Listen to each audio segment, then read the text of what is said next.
Kalau return tahun lalu aja 31,8%. Well, dalam hal ini saya ngerti banget kita sebagai warga negara Indonesia udah kenyang dengan cerita investasi di satu lembaga dan duitnya dibawa kabur. Yang pastinya uang kita nggak kembali dan tidak ada ganti rugi dan tidak ada penyelesaian yang jelas. In the end, kita harus nerima aja. Nasib. Halo semua, buat kamu yang hari ini masih nggak mau investasi atau nggak mau naruh duit di tempat lain selain di bank, aku punya satu pertanyaan buat kamu. Memangnya kalau naruh duit di bank itu pasti aman? Banyak banget pertanyaan, kalau naruh duit yang aman itu di mana ya? Well, kita perlu define dulu sebelumnya, sebelum kita bahas hal ini, maksudnya aman itu apa? Aman itu duitnya nggak hilang, dibawa kabur, atau aman itu nilainya nggak turun. Karena kita sering banget berpikir bahwa, waduh jangan sampai deh uangnya ditaruh di saham atau di kripto, karena bisa-bisa hari ini kita taruh duit di sana 100 juta, besok tinggal 50 juta. Mending uangnya 50 juta aku buat jalan-jalan daripada turun di kripto. Mending uangnya aku pakai buat beli motor, buat beli mobil, buat beli tas kalau cewek, daripada uang itu turun nilainya di saham. Baik lagi di Big Sister Advice, kita mau belajar bareng-bareng tentang literasi keuangan atau hal-hal yang nggak diajarkan di sekolah maupun diobrolin di rumah. Dan pastinya kita mau ngobrolin semuanya itu based on data, jadi bukan cuma berangan-angan atau hanya mengikuti emosi semata. Oke, yang pertama kita bahas ketika kita bilang aman itu artinya duitnya nggak dibawa kabur. Well, dalam hal ini saya ngerti banget kita sebagai warga negara Indonesia udah kenyang dengan cerita investasi di satu lembaga dan duitnya dibawa kabur. Yang pastinya uang kita nggak kembali dan tidak ada ganti rugi dan tidak ada penyelesaian yang jelas. In the end, kita harus nerima aja. Nasib. Hal inilah yang bikin kita jadi kapok-kapok banget dengan yang namanya investasi. Karena mungkin bukan kita yang ngalamin, tapi keluarga kita atau teman dekat kita. Dan kita tahu bahwa kejadian seperti ini bener-bener life changing. Karena kadang ini adalah tabungan hidup, tabungan untuk anak, tabungan untuk orang tua pensiun. Dan tiba-tiba hilang. Itu merubah hidup, bukan hanya yang kehilangan uang, tapi juga kita sebagai keluarga dan orang yang peduli dengan orang yang kehilangan uang itu. Mau nggak mau, kita pasti bantu mereka, dan itu akan mempengaruhi keuangan kita juga. Nah disitulah orang jadi selalu berpikir, udah deh kalau mau naruh duit, taruh aja duit di bank, kerja aja. Pokoknya kerja yang benar bisa mencukupi kebutuhan sehari-hari dan itu udah cukup. Well, tapi pada kenyataannya, ternyata kita tahu bahwa orang yang hanya bekerja saja tidak akan pernah menjadi kaya. Termasuk CEO dari perusahaan besar sekalipun, kalau dia tidak bisa menginvestasikan atau mengalokasikan uangnya dengan baik, dia tidak akan pernah bisa menjadi kaya. Namanya uang ditabung, dipakai, lama-lama akan jadi habis. Tapi kemudian kita bilang, tapi kan di bank at least uangnya aman. Kalau kita taruh duit 100 juta, tetap 100 juta. Mari kita lihat data.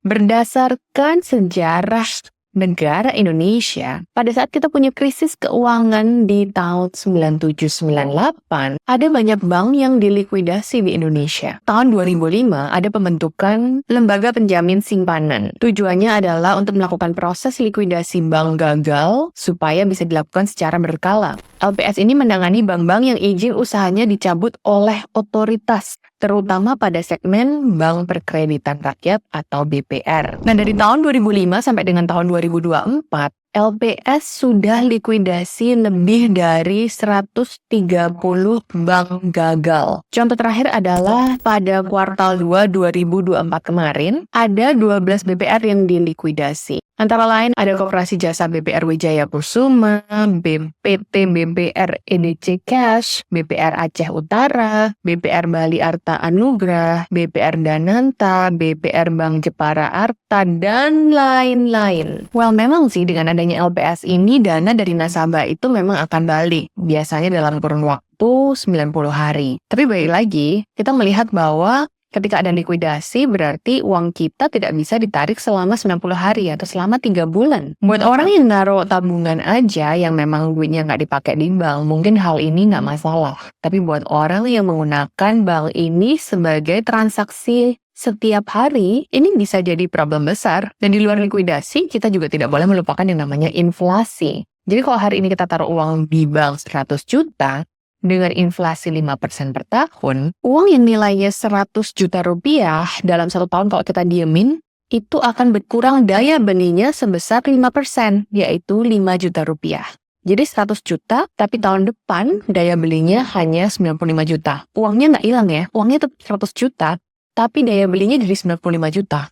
Itu kalau 1 tahun. Kalau 2 tahun, 95 juta kurang 5%, jadi 90 juta 250. Tahun ketiga dikurang 5% lagi, jadi 85 juta 737 ribu. Tahun keempat dikurang 5% lagi, jadi 81 juta 450. Tahun kelima dikurang 5% lagi, jadi 77 juta 378 ribu rupiah. Nah, di sini kita bisa lihat, uang yang tadinya kita diemin 100 juta, di akhir tahun kelima, daya belinya hanya menjadi 77 juta rupiah. Tapi sama aja kan, kalau dipakai jadinya kena inflasi, nggak bisa jadi senilai 100 juta lagi. Dan why di sini investasi menjadi penting, karena investasi itu kita gunakan untuk melawan inflasi, dan kalau bisa, malah menjadi keuntungan buat kita, jadi capital gain buat kita. Problem terbesar yang kita alami adalah ketika kita taruh uang 100 juta, let's say di satu saham, kemudian sahamnya nilainya turun, kita secara emosional tidak bisa menerima atau mengerti bahwa yang namanya pasar saham itu ada naik dan ada turun. Kalau naik semuanya happy, kalau turun semuanya stres. Warren Buffett pernah ditanya ketika nilai sahamnya turun. Dia ditanya bagaimana reaksinya dan apa pendapatnya ketika nilai sahamnya turun. Jawaban Warren Buffett adalah, gak masalah, saya nggak mengalami kerugian karena saya belum jual. Nah, ini adalah kuncinya ketika kita melakukan investasi. Banyak dari kita sebenarnya yang bilang bahwa kalau investasi di saham atau di kripto atau di emas itu selalu rugi dibanding kalau dengan nyimpen duit di bank aja. Karena biasanya secara emosi kita nggak bisa nahan ketika nilai investasi kita turun, kita jual. Disitulah kita mengalami kerugian. Padahal sebenarnya kalau kita nggak jual, ya uang kita nggak hilang. Nilainya memang turun. Tapi kalau saham tersebut atau kripto tersebut memiliki fundamental yang baik, dengan berjalannya waktu, value-nya juga akan naik lagi. Siapa di sini yang naruh duit di bank dan setiap saat ngecek mobile banking, saldonya nambah apa enggak? Padahal belum tanggalnya gajian, tapi tetap aja ngecekin duit di bank itu saldo nambah atau kurang. Hal yang sama akan terjadi ketika kamu berinvestasi. Kamu akan cek terus uangnya naik atau turun. Tapi kali ini kamu udah tahu, kalau kamu nggak jual, kamu tidak mengalami kerugian. Sedangkan kalau kamu taruh duitnya di bank dan nggak kamu ngapa-ngapain, 5 tahun ke depan sudah pasti kamu mengalami kerugian karena nilainya turun kena inflasi. Hal selanjutnya yang selalu jadi pertimbangan adalah banyak di antara kita atau teman-teman kita yang udah melakukan investasi bahkan di perusahaan besar, tapi ternyata investasinya turun dan gak naik-naik sampai hari ini. Akhirnya jadi bilang, percuma taruh duit di perusahaan besar juga nilainya turun. Sekarang pertanyaannya adalah gimana caranya kita naruh uang di salah satu aset investasi yang bikin kita tetap bisa tidur pules alias nggak stres. Yang pertama jawabannya adalah conviction. Conviction itu artinya keyakinan terhadap satu perusahaan atau terhadap satu aset. Keyakinan ini bisa timbul karena pengalaman pribadi atau karena kita melakukan research terhadap masa depan. Seperti let's say 10 tahun yang lalu ketika kita melihat bahwa bisnis perbankan itu maju, kita lihat ada satu bank yang aksesnya sangat mudah dan customer service-nya bagus banget. Disitulah ketika orang mulai invest di saham satu bank dan saham tersebut naik berkali-kali lipat. Nah, di situ ada conviction ketika kita melihat bahwa satu tren atau sesuatu yang ada di sekitar kita, semua orang pakai ini nih. Dan kita melihat bahwa bisnisnya untung nih. Kita penting banget ya untuk melihat bahwa bisnisnya harus untung apa enggak. Kalau kita melihat bahwa banyak masyarakat yang pakai satu jasa tapi ternyata bisnisnya nggak untung, ya jangan invest di sana. Fundamental itu sangat penting. Mengerti bisnis itu sangat penting. Nggak usah baca laporan keuangan banget-banget deh.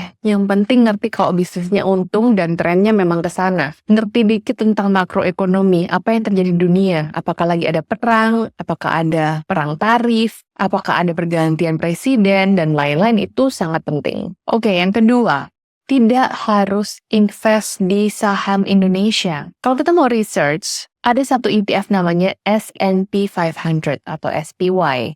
Kalau kita googling, selama 20 tahun terakhir, returnnya minimal 11,9%. Itu kalau di rata-rata 20 tahun. Kalau di rata-rata 10 tahun, 14,7%. Rata-rata 5 tahun terakhir, 16,6%. Kalau return tahun lalu aja, 31,8%. Nah, jadi buat kita yang udah ngerti S&P 500 atau SPY dari 20 tahun yang lalu, tinggal merem aja, uangnya akan bertumbuh 11,9% per tahun rata-rata. Kalau kita baru masukin tahun lalu, uangnya bertumbuh 31,8%.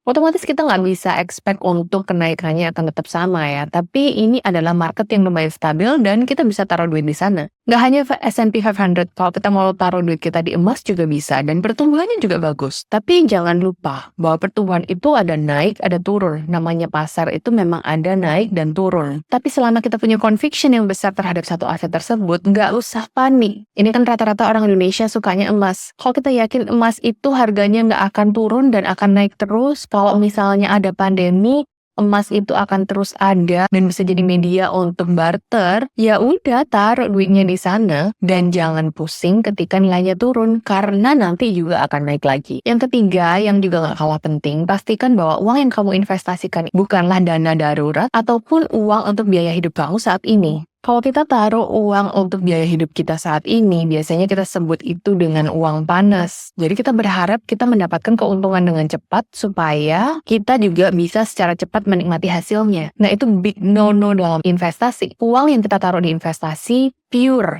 harus uang dingin alias uang tabungan yang memang kita nggak pakai, yang memang tujuannya adalah untuk achieve goal jangka panjang kita. Misalnya beli rumah, untuk uang pensiun, dana tabungan anak, atau dana pendidikan anak, dan seterusnya. Nah, ini adalah video singkat yang saya buat untuk menjelaskan perbedaan antara nabung di bank dan investasi. Supaya yang tadinya kita menutup mata untuk berinvestasi, bisa sedikit mendapatkan titik terang bahwa naruh duit di bank aja juga belum tentu aman. Dan kalau investasi, kita juga tahu risikonya seperti apa dan apa saja yang harus kita lakukan. Besar harapan saya supaya kita yang nonton video ini bisa mulai mengembangkan dan mengatur uang kita supaya hasil kerja keras kita itu nggak hilang begitu aja dimakan inflasi. Dan pastinya saya berharap investasi kalian berhasil supaya satu kali kalian bisa punya hidup yang sangat nyaman atau punya financial freedom.